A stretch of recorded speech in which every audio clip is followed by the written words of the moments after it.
मौलाना सरदार अहमद साहब रहमतुल्लाह अलैह के पास ना एक बूढ़ी अम्मा अपना बेटा छोड़ गई।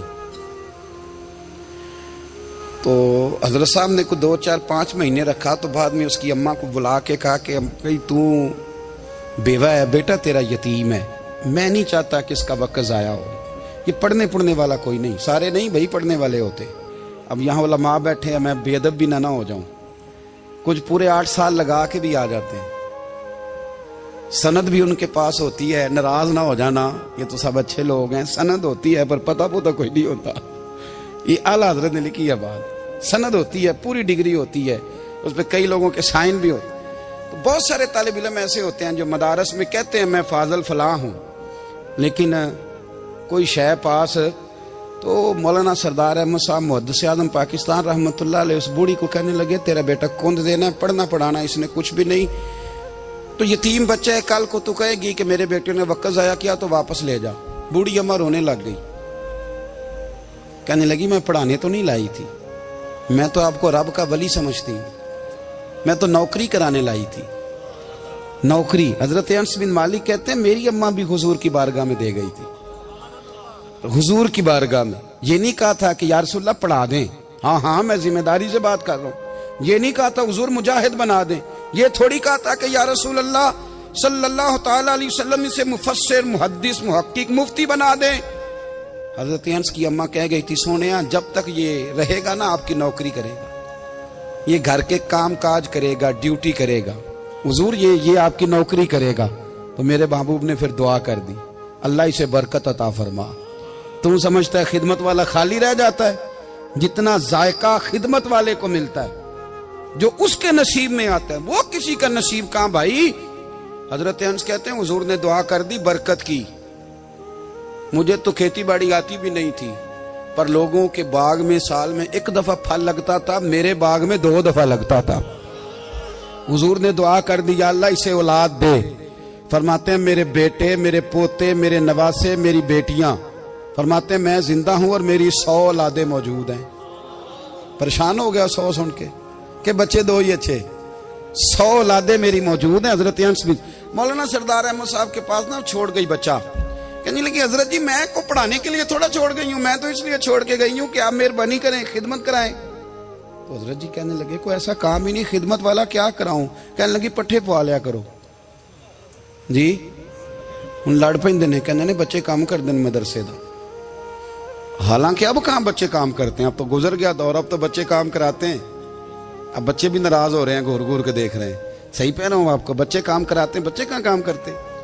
कहने लगी ये चारा डाले करेगा आपकी भैंसों को। तो हजरत ने उसको कहा कि बीबी चारा मेरी भैंसों को डालने के लिए मैंने बंदा रखा हुआ है, तो तू जा ले जा। कहने लगी हाथ बांध के हुजूर मेहरबानी करें रख ले, चारा डालेगा। और पुत्र तवज्जो से चारा डालना हजरत की भैंसों को। रोने लगी, हजरत ने रख लिया, महीने का खर्चा भी देते। शाम को ना वो सारा दिन काम करता, शाम को आके पैरों में भी बैठ जाता, हजरत जी लाएं तेल थोड़ा सा, पैर ना दबा दूं। 8 साल साथ वाले पढ़ते रहे, ये बेचारा नौकरी करता रहा। मेरा रूप भी नहीं ते मेरा रंग भी नहीं, और मैनू यार मनान दा टंग भी नहीं।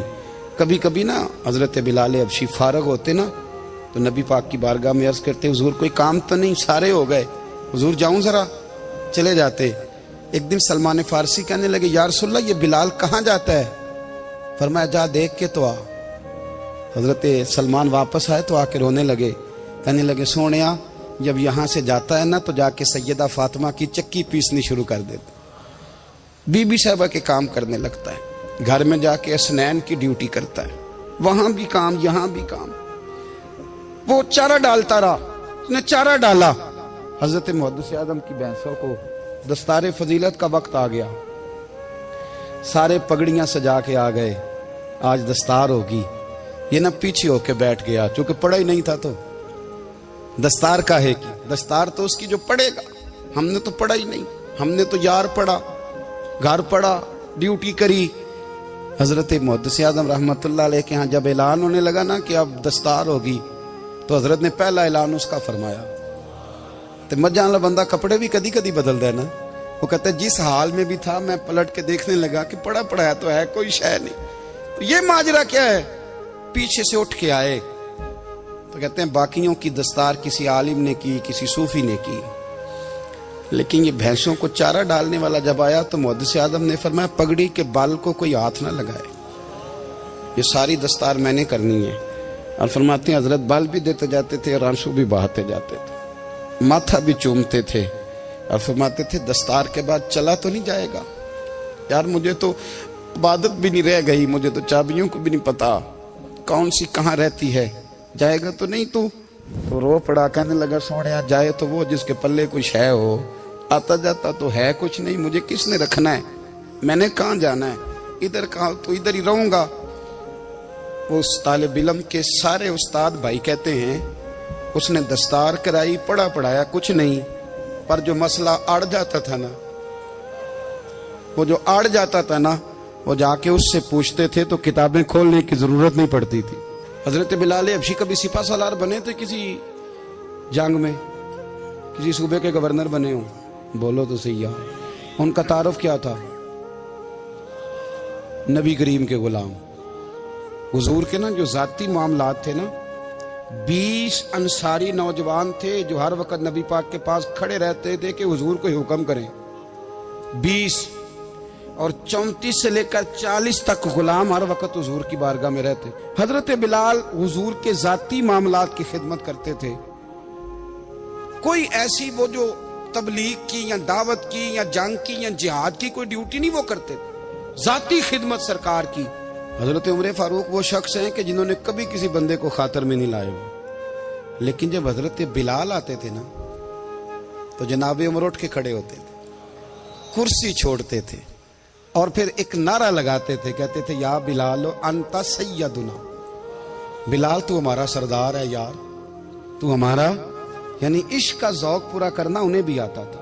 इसलिए मेरा मशवरा है, मेरी राय है, और जो मेरा हुक्म मानने वाले हैं उनके लिए मेरा हुक्म है कि ज़ौक ना कभी भी खराब करना, कभी भी ना ज़ौक ना खराब करना, अपना लुत्फ। मैंने कई दफ़ा, मैं पहली दफ़ा मदीना शरीफ हाजिर हुआ तो एक बाबा जी मेरे आगे आगे थे, तो उनको ना धक्के मार रहा था। वो सामने खड़े होते हैं ना, अल्लाह खैर फरमाए, अपनी अपनी ड्यूटियां ना, उनकी भी एक ड्यूटी है ना जी। तो वो धक्के मार रहा था तो बाबा उसे कह रहा था तेरी खैर होवे पहरेदारा, रोजे दी जाली चुम लैन दे। उन्हें फिर धक्का मारिया तो फिर उन्हें कहता तेरी खैर होवे पहरेदारा। मैंने, वो बिल्कुल अनपढ़ बाबा जी थे, पर मुझे उन्होंने बहुत बड़ी बात समझा दी, मैंने उनसे बड़ा सीखा, मिंबर पे जिक्र कर रहा हूं। वो तीसरी दफा फिर धक्का मारा, तेरी खैर हो गई पहरेदार, रोजे दी जाली। तो बाबा जी बाहर निकल आए तो मैं भी पीछे निकल आया। तो मैंने कहा बाबा जी यहाँ कुछ इन्होंने बांग्लादेशी और हिंदुस्तानी भी रखे हुए हैं, पर ये तो अरबी था खालस। ਉਹਨੂੰ ਕਦੋਂ ਤੁਹਾਡੀ ਵੀ ਸਮਝ ਆਉਂਦੀ ਸੀ? ਤੁਸੀਂ ਪੰਜਾਬੀ ਦਾ ਸ਼ੇਰ ਸੁਣਾਈ ਜਾ ਰਹੇ ਹੋ। ਕਹਿੰਦੇ ਪੁੱਤਰ ਮੈਨੂੰ ਵੀ ਪਤਾ ਹੈ ਉਹਨੂੰ ਨਹੀਂ ਸਮਝ ਆ ਰਹੀ, ਪਰ ਮੈਂ ਤੇ ਆਪਣਾ ਰਾਂਝਾ ਪੈ ਰਾਜ਼ੀ ਕਰਦਾ ਸਾਂ। ਮੈਨੂੰ ਪਤਾ ਹੈ ਉਹਨੂੰ ਕੱਖ, ਉਹ ਯਾਰ ਅਸੀਂ ਰਾਂਝਾ ਵੀ ਤੇ ਰਾਜ਼ੀ ਕਰਨਾ ਹੈ कि नहीं, कि सारी जिंदगी किलो काल के झगड़े में पड़े रहना। ऐ इश्क तेरे सदके जलने से छुटे सस्ते, जो आग बुझा देगी वो।